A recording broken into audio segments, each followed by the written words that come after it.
Our new friend. Welcome to Read with Rimmi. We read, we grow. Aryan and Meera had come to the park to play. Their mother had lovingly packed delicious sandwiches for them in a bright lunchbox. They placed the lunchbox on a bench and ran off to play on the swings. After a while, Meera looked over at the bench and burst out laughing. Aryan, look!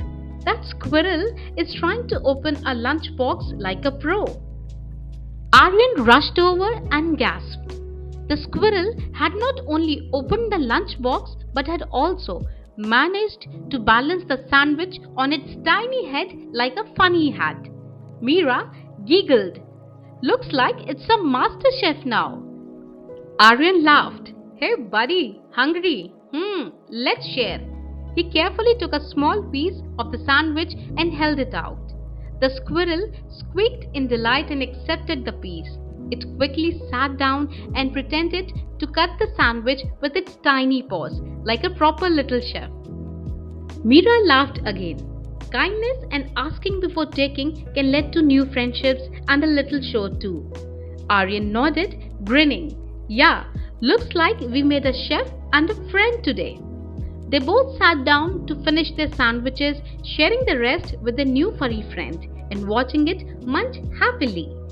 Just then, the squirrel flicked its tiny tail and let out a funny little squeak, almost like it was asking, Hey, got any more sandwiches?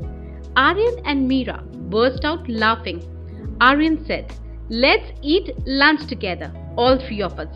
The squirrel gave a playful wave, as if to say, High five! Aryan smiled. Looks like we are all friends now, right? Meera nodded. Yeah, let's meet here every week and share lunch with our new friend.